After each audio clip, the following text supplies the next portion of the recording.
You're listening to Where You Live with Gene Sullivan. Gene Sullivan, broadcasting from the True North Painting Studios.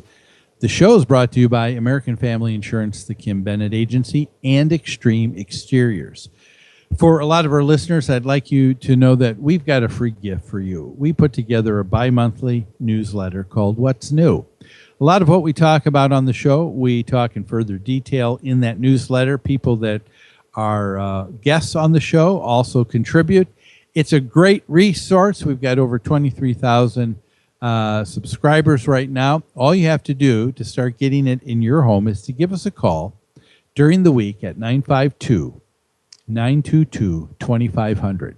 Ask for Lori, and she'll make sure that you start receiving your free copy either electronically or by mail. We're going to turn our attention now away from the federal government to state government, and we're going to be looking at the state of Ohio.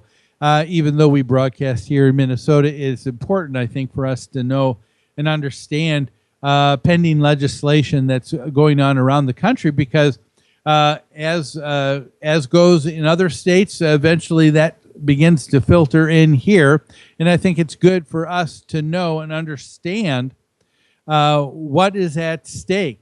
Again, we talked about in our first couple of segments with people who are our representatives. It's a noble, it's an important work that they do in representing in the government that we have. And it's necessary, and I certainly don't want to be one that just wants to seem like I'm a naysayer. But unfortunately, what happens is because of the nature of politics, especially when you're in Congress or in the state house of representatives in any of our fine states, what happens is people are concerned about getting reelected. And because of that, a lot of times politicians want to be able to be quick to say, hey, I've addressed the issue because I've done this bill number such and such that deals with this issue. But they don't stop and think, oh, okay, you are dealing with this issue, but are you dealing with it appropriately? People want to see things happen more quickly instead of deliberately. And because of that, what happens is because of wanting to make a constituent happy, because of wanting to show themselves as someone who is being proactive, a lot of legislation is written without people understanding the unintended consequences that take place when they write something. And we're dealing with something here now. What is the issue in Ohio? Well, the issue in Ohio is there are people who have gone to some state representatives and said, you know what?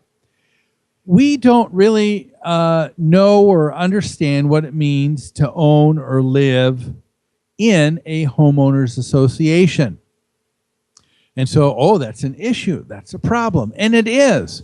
And so they want to try and correct it. Unfortunately, what they want to do in Ohio isn't necessarily going to address the very issue that they want to take care of.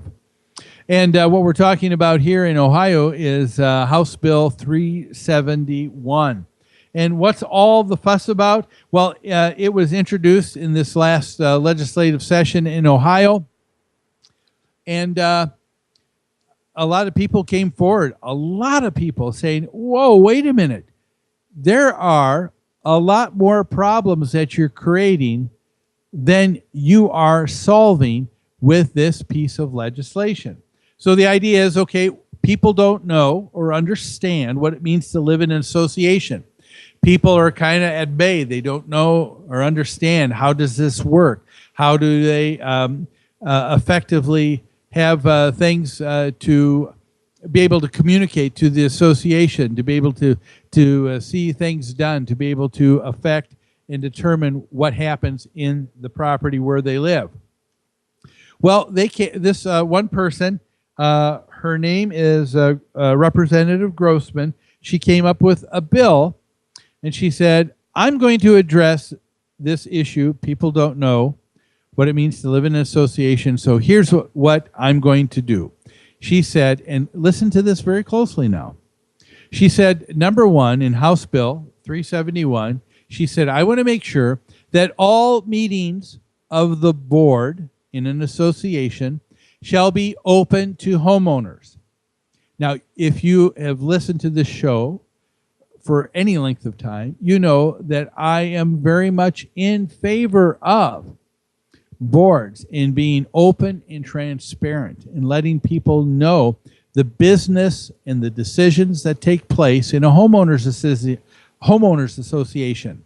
It, after all, is what we get when we go to a city council meeting in the municipality or city where we live. It happens on the state level. You can go and listen to what happens in committee meetings. You can happen to legislation that's being voted on. But the important thing is that the devil is in the details. And all the difference that one word can make is very important. So concerning meetings of the board of directors, that they should be open to homeowners, I'm for that 100%. This representative in Ohio said, I want to make sure that all meetings of the board will be open to homeowners.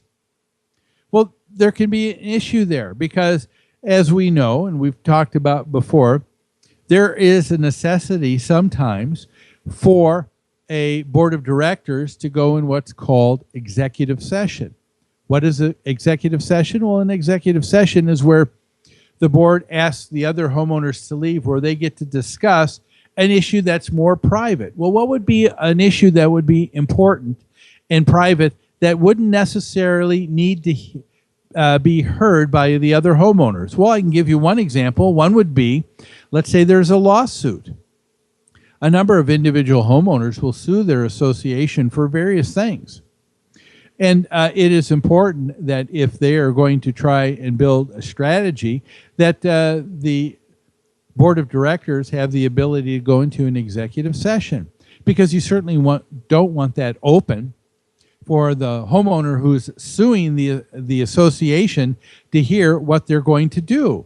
Because in the end, what will end up happening is, if the association loses, there's going to be an additional expense and a burden, financial burden, placed on all the other homeowners. And so if that's an issue, I think there should be a reason to be able to go into executive session, and not all meeting of the boards should be available to homeowners. Another issue would be in dealing with delinquencies. People from time to time have hardship, and the association is trying to collect on an individual, and they've got personal information that's being shared. We have a private, federal privacy concerns that any organization needs to be private and can't just display for all to see and hear all of the financial situation of an individual. Can you think of what happened with Target? Can you think of what's happened, I think, just recently with Best Buy and other issues? You can't just go and have public for everybody details that would be shaming to another individual. They have privacy concerns that should be upheld. And so that would be another reason why a board would say, we don't want to make all meetings of the board public to the homeowners. But this bill, the way it's written, says all meetings need to be public. The second issue that becomes kind of problematic is in the area that they said we need to let people have proper notification of when a meeting is. And I'm all for that. You can't have a board that says, oh, we're going to meet in the next 3 hours, and circumvent having other homeowners be present and to know when an association and their business is taking place. But they're saying here, we're going to have to make it specific and give at least 5 days prior notice before any board has a meeting to discuss any issue. Well, when you stop and think about it, if a 5-day notice is needed before the board can meet and discuss and act upon an issue, that can be problematic too. How about in the issues of emergency concerns? How about if there's an issue where there is hail, wind, or tornado damage that takes place in an association? Decisions need to be made right away because it's an emergency situation. If you have a homeowners association that is now bound by the fact that they have to let everybody know 5 days before they meet and can discuss and be able to take issue on something, that can be problematic as well. And so there are just a number of issues, not in what the person is intending to have take place with this representative, but what is actually being written and what would be allowed. Well, there's a lot more to say about this, but right now, looking at the clock, I need to take a break. So don't go away. We're going to wrap up today's show in our last segment here. After these messages, you're listening to Where You Live on AM 1280, The Patriot.